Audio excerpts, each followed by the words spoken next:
आप देख रहे हैं अल्फा डिफेंस हिंदी में आपका स्वागत है।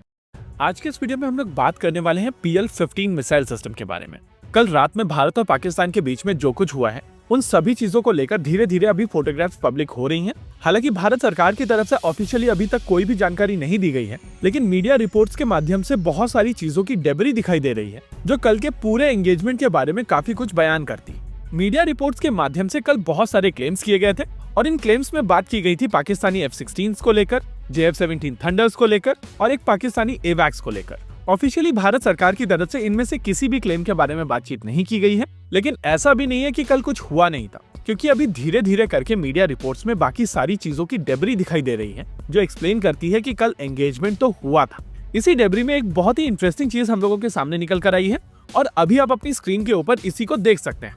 ये सिस्टम है PL-15। ये एक BVR मिसाइल सिस्टम है जो रिसेंटली पाकिस्तान ने चाइना से एक्वायर की है और इसको लेकर क्लेम किया जाता है कि इसकी रेंज 145 किलोमीटर्स की है। अगर ये मिसाइल सिस्टम भारत के अंदर आकर गिरी है तो ये इंडिकेट करता है कि भारत और पाकिस्तान के बीच में BVR एंगेजमेंट हुआ है, लेकिन इंटैक्ट मिसाइल सिस्टम का मिलना एक चीज और इंडिकेट करता है कि या तो इस मिसाइल सिस्टम को भारत की तरफ से जैम किया गया है या फिर ये किसी एक ऐसे सिस्टम के साथ में नीचे आई है जो इसको लेकर उड़ रहा था।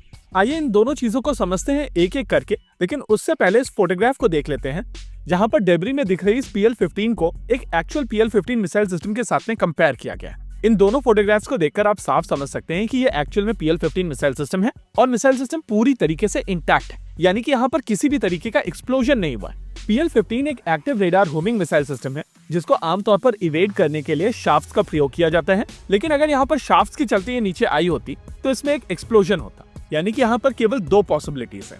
पहली पॉसिबिलिटी, भारत की तरफ से इस मिसाइल सिस्टम को जैम करके नीचे लाया गया। ये पॉसिबिलिटी खुद में एक काफी बड़ी बात है, क्योंकि PL-15 मिसाइल सिस्टम में एक एईसा सीकर का प्रयोग किया जाता है जिसको आम तौर पर जैम करना बहुत मुश्किल होता है।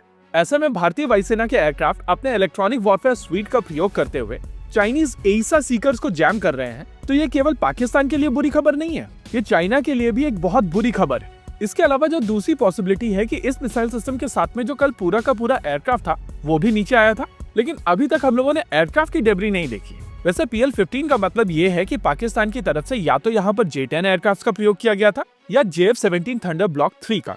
वैसे पाकिस्तानी बॉट्स की तरफ से एक थ्योरी चलाई जा रही थी कि इस मिसाइल सिस्टम को पाकिस्तान के काफी अंदर से लॉन्च किया गया था और ये मिसाइल सिस्टम भारत के अंदर लगभग 100 किलोमीटर आकर गिरी है, यानी कि इसका फ्यूल खत्म हो चुका था। ये कहानी वैसे तो ठीक है, लेकिन अगर थोड़ी पढ़ाई कर लेते तो आपको समझ में आता है कि ऐसा होता नहीं।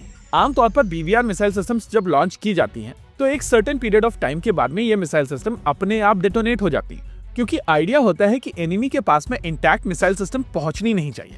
अगर मिसाइल सिस्टम के ऑनबोर्ड सेंसर्स को ये समझ में आ जाता है कि मिसाइल सिस्टम टारगेट तक नहीं पहुंचेगी या फायर के बाद में एक प्रीसेट टाइम कंप्लीट हो चुका है, जिसका मतलब है कि मिसाइल सिस्टम अपने टारगेट से भटक चुकी है, तो एनिमी के पास में इनकी टेक्नोलॉजी ना पहुंचे, इस वजह से इनमें एक सेल्फ डिस्ट्रक्ट मैकेनिज्म होती है, यानी कि इस थ्योरी के साथ में आप केवल पाकिस्तानी लोगों को ही इंप्रेस कर सकते हैं। एनीवेज, अब ये इंटैक्ट मिसाइल सिस्टम DRDO तक पहुंचेगी और DRDO इस मिसाइल सिस्टम को स्टडी करके और बेहतर काउंटर मेजर सिस्टम्स डेवलप करेगा जो इंटरनेशनल मार्केट में चाइनीज मिसाइल सिस्टम्स के खिलाफ यूज की जाएंगी।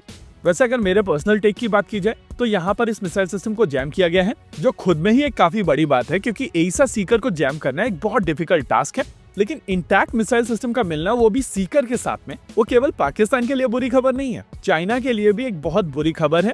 और PL-15 मिसाइल सिस्टम बेसिकली उनकी अस्त्रा फैमिली है। वैसे शाम तक हम लोग कोशिश करेंगे कि आकाश के ऊपर भी एक वीडियो बनाया जाए, क्योंकि आकाश की कल की जो परफॉर्मेंस है उसके बारे में सबको जानना बहुत जरूरी है। इसी के साथ आज के इस वीडियो में रखते हैं केवल इतना ही। वीडियो को अंत तक देखने के लिए धन्यवाद। देखते रहिए अल्फा डिफेंस। जय हिंद।